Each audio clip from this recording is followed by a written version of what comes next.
Hi everyone, welcome to YouTube channel of Catalyst centre of excellence. मेरा नाम है Rupendra Singh. Most scoring topic series के एक न्यू वीडियो के साथ आज आपके साथ हूँ। और आज हम लोग एक जो टॉपिक कवर कर रहे हैं वो बहुत ही स्कोरिंग है। उससे 4 मार्क्स के क्वेश्चन ऑलमोस्ट सर्टेनली आते हैं और आई कैन एश्योर यू इस क्वेश्चन को सॉल्व करने में आपको लेस देन 30 सेकेंड लगेंगे। जैसा कि आपको पता है, आपके सिलेबस में ढेर सारे मैपिंग मेथड्स दिए गए हैं।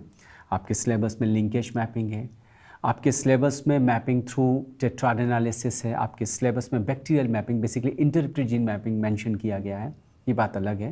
क्वेश्चंस ट्रांसलेशन मैपिंग से भी आते हैं, क्वेश्चन डिलीशन मैपिंग से भी आते हैं जो अगेन सिलेबस में मेंशन नहीं है। तो ढेर सारे मैपिंग के मेथड्स हैं जिनसे क्वेश्चन CSNET एग्जामिनेशन में आते हैं। जो टॉपिक मैंने चूज़ किया, मैंने बोला ये बहुत ही सिंपल सा कॉन्सेप्ट बेस्ड टॉपिक है। कॉन्सेप्ट समझ में आ गई, इस पर बेस्ड जो क्वेश्चंस होते हैं उनको सॉल्व करने में आपको लेस देन 30 सेकेंड लगेंगे। चलिए इस टॉपिक की शुरुआत करते हैं। देखिए, टॉपिक के नाम से ही आपको पता चला, इसमें हम लोग सोमेटिक सेल हाइब्रिडाइजेशन की बात करें, जिसकी मदद से हम किसी जीन की पोजीशन किसी क्रोमोसोम पे पता करेंगे। ठीक है, सोमेटिक सेल हाइब्रिडाइजेशन का मतलब क्या होता है? Fusion of somatic cells. अब आप भी जानते हैं सोमेटिक सेल फ्यूज़न एक ईजी प्रोसेस नहीं है ना। सोमेटिक सेल फ्यूज़न को फ्यूज़ करने के लिए आपको ढेर सारे तरह के फ्यूसोजेनिक एजेंट्स यूज़ करने पड़ते हैं। आप यूबी इनएक्टिवेटेड सेंडाई वायरस ले सकते हो, आप पॉलीथिलीन ग्लाइकॉल ले सकते हो, और इसी तरह से और भी ढेर सारे फ्यूसोजेनिक एजेंट हैं जिनकी मदद से आप सोमेटिक सेल को फ्यूज़ कर सकते हो। जब कभी भी आप सोमेटिक सेल को फ्यूज़ करते हो तो इनिशियली साइटोप्लाज्मिक फ्यूज़न होता है और दोनों जो न्यूक्लियस है वो फ्यूज़ नहीं हुए होते हैं। उस समय तक हम उस फ्यूज्ड प्रोडक्ट को, फ्यूज हाइब्रिड सेल को, हम उस समय तक उसको हेट्रोकैरियन बोलते हैं, जब तक उसमें दोनों न्यूक्लियस फ्यूज़ नहीं हुए हैं। लेटर ऑन वो दोनों न्यूक्लियस भी फ्यूज़ हो जाएंगे और उस समय हम उसको सिनकैरियन बोलना शुरू कर देंगे। अगर ये सोमेटिक सेल फ्यूजन हम सेम स्पीशीज़ के सेल्स के बीच में करते हैं तो उसको बोलेंगे मोनोस्पेसिफिक हाइब्रिड। और अगर हाइब्रिड सेल हमने दो डिफरेंट स्पीशीज़ के सोमेटिक सेल फ्यूजन से बनाया तो उसको हम बोलेंगे इंटरस्पेसिफिक हाइब्रिड्स। ठीक है। अब देखिए, माउस और ह्यूमन सेल सोमेटिक फ्यूजन में कुछ खास इवेंट होती है जिसको म्यूटिलाइज करते हैं मैपिंग के लिए। माउस और ह्यूमन सेल की खास बात क्या होती है? देखिए, माउस के जो क्रोमोसोम है उनका फिजिकल अपीयरेंस ह्यूमन क्रोमोसोम से बिल्कुल अलग है।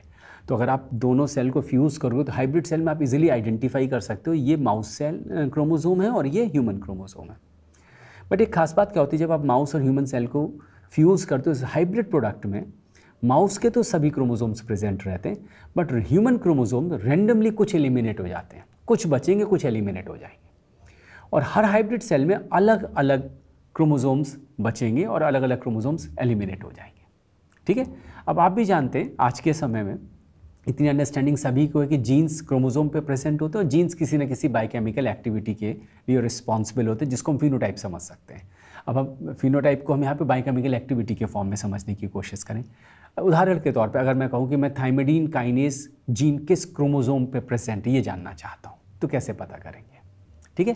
तो देखिए, इसके लिए एक मेथड यूज़ होता है जिसको हम बोलते हैं डबल सिलेक्शन मेथड। और उस मेथड में हम लोग करते क्या है कि सपोज़ हमने एक माउस सेल ले लिया, एक ह्यूमन सेल ले लिया। माउस सेल हमने ऐसा लिया जिसमें थाइमिडीन काइनेज एक्टिविटी नहीं पाई जाए, क्योंकि हमें पता करना है कि ह्यूमन के किस क्रोमोसोम पे थाइमिडीन काइनेज जीन प्रेजेंट है। तो ऑब्वियसली हमने माउस सेल्स ऐसे लिए जिनमें थाइमिडीन काइनेज एक्टिविटी एब्सेंट है। ठीक है, वो TK minus, thymidine kinase negative है। और ह्यूमन सेल्स ऐसे लिए जिनमें HPRT that is hypoxanthine guanine phosphoribosyl transferase ये जीन म्यूटेटेड है, वो HPRT नेगेटिव है। ठीक है। अब हम इनको फ्यूज करेंगे। ठीक है, जब हमने क्या किया, TK माइनस माउस सेल को फ्यूज किया HPRT माइनस ह्यूमन सेल के साथ। अब देखिए, इसके लिए जो सिलेक्शन मेथड हम यूज़ करते हैं उसकी अंडरस्टैंडिंग भी पहले समझिए। पहले तो ये समझिए थाइमिडीन काइनेज HPRT का यूज़ क्या होता है।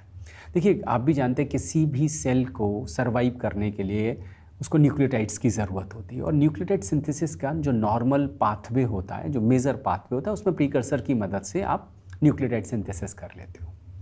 बट क्या होता है अगर हम इस मेजर पाथवे को ब्लॉक करते हैं किसी एंटीमेटाबोलाइट की मदद से, तो साल्वेज पाथवे होता है जिसकी मदद से सिंथेसिस करी जा सकती है। इस साल्वेज पाथवे में हम लोग यूज़ करते हैं थाइमिडीन काइनेज और हाइपोजेंथिन गुआनिन फॉस्फोराइबोसिल ट्रांसफरेज को, यानी HPRT एंजाइम को, है ना। ये साल्वेज पाथवे जिसमें हम थाइमिडीन काइनेज और HPRT एंजाइम को यूज़ कर रहे हैं।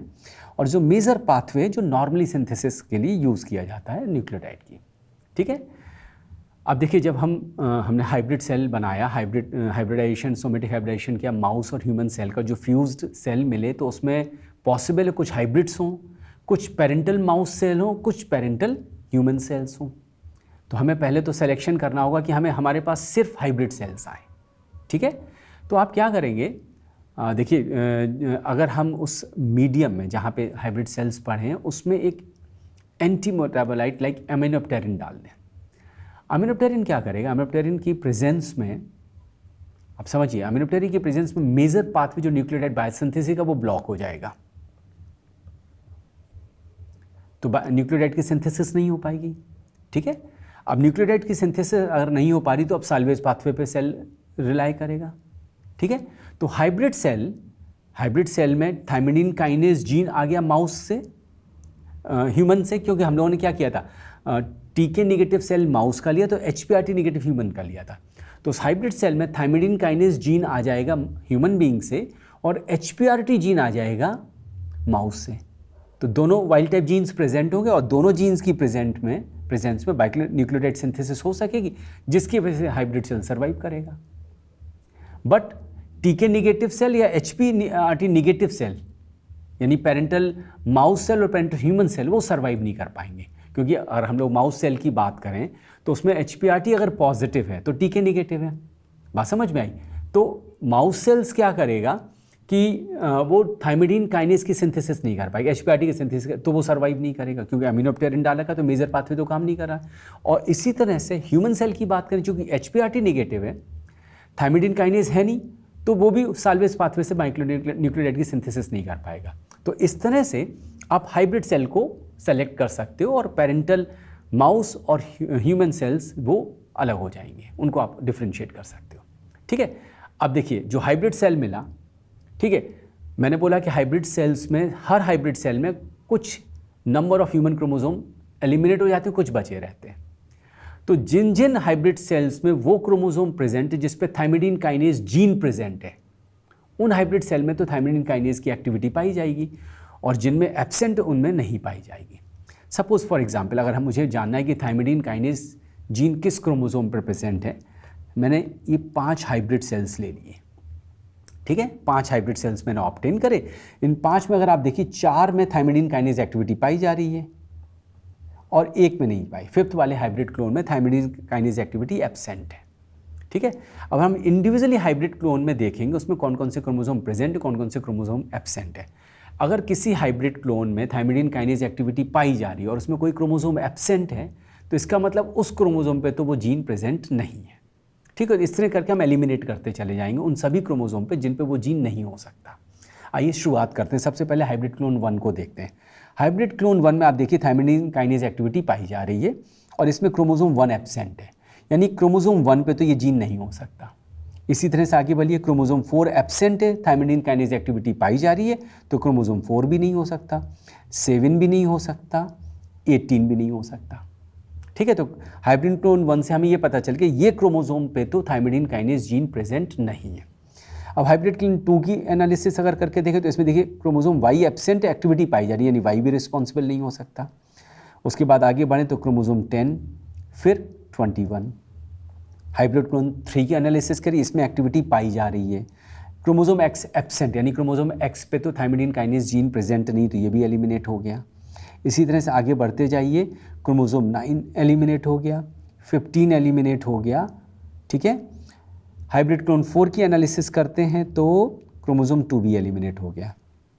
ठीक है, अब देखिए सभी क्रोमोसोम एलिमिनेट हो गए, केवल क्रोमोसोम 17 बचा। और अगर आप ध्यान दीजिए, जब जब क्रोमोसोम 17 प्रेजेंट है तब तक हाइब्रिड सेल्स में थायमिडीन काइनेज एक्टिविटी पाई जा रही है, और अगर क्रोमोसोम 17 एब्सेंट है तो एक्टिविटी नहीं पाई जा रही। इसका मतलब थायमिडीन काइनेज जीन किस क्रोमोसोम पर प्रेजेंट है? क्रोमोसोम 17 पे। ये आपका आंसर हो गया। कितना इजी है। अब देखिए एक क्वेश्चन मैं आपको देता हूँ, 4 मार्क्स में आया है और जल्दी में आया। कब आया? नवंबर 20 के सेशन 2 में आया था। 4 मार्क्स का क्वेश्चन है। मैंने आपसे बोला था इस क्वेश्चन को सॉल्व करने में आपको लेस देन 30 सेकेंड लगेंगे। आइए ट्राई करके देखते हैं। देखिए इसमें क्या दिया है, a panel of 6 hybrid cell, इन्होंने 6 हाइब्रिड प्रोडक्ट आपको दे दिए और पूछा है कि उसमें किस क्रोमोसोम पे ये एक्टिविटी पाई है, जीन प्रोडक्टिव एक्टिविटी यहाँ पे दी हुई है। तो आप देख रहे हैं gene productive activity cell line A में प्रेजेंट है, बी में प्रेजेंट है और एफ में प्रेजेंट है, और सी डी ई में एब्सेंट है।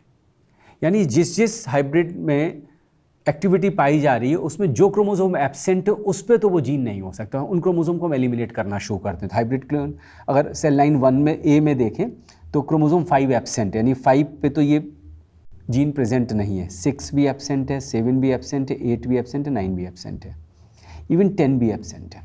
ठीक है, फिर आ जाइए सेल लाइन बी की स्टडी करते हैं। देखिए 1 एब्सेंट एक्टिविटी पाई जानी, यानी 1 पे जीन नहीं हो सकता, 2 एब्सेंट एक्टिविटी पाई जा रही, ये भी नहीं हो सकता।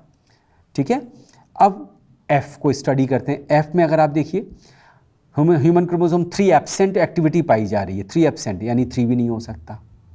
ठीक है, अब देखिए क्या पता चल रहा है आपको, क्रोमोसोम 4 है, जब भी प्रेजेंट है एक्टिविटी पाई जा रही है, जब एब्सेंट है एक्टिविटी नहीं पाई जा रही। यानी आपका आंसर क्या हो गया, क्रोमोसोम 4। ठीक है, अब देख लीजिए ये एग्जाम में आया हुआ क्वेश्चन था, D answer, chromosome 4 answer. Less than 30 second में आपने सॉल्व किया है। बात समझ में आई? तो देखिए कितनी इजी सी कॉन्सेप्ट है।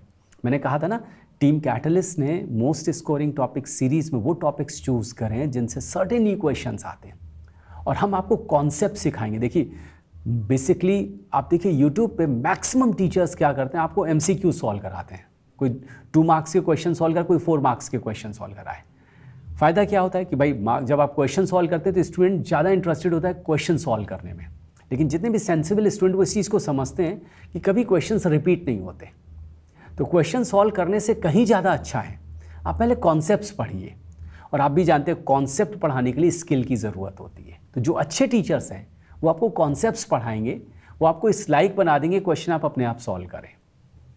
ठीक है, तो देखिए हम अपनी ओर से प्रयत्न कर रहे हैं, है ना। मोस्ट स्कोरिंग टॉपिक सीरीज़ में आपने देखा हम लोग ऐसे ही टॉपिक्स लेके आ रहे हैं जिनसे हर हालत में क्वेश्चंस आते हैं, और हम आपको कॉन्सेप्ट सिखाएंगे ताकि आप एग्जाम में उन क्वेश्चन को विद कॉन्फिडेंस सॉल्व कर सकें।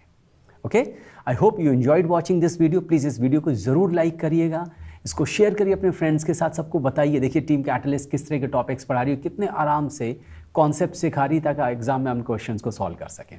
प्लीज़ हमारे चैनल को सब्सक्राइब करिए, शेयर करिए अपने फ्रेंड्स के साथ। Thanks for watching this video. बहुत जल्द एक नए टॉपिक के साथ आपके सामने आऊँगा। Thank you.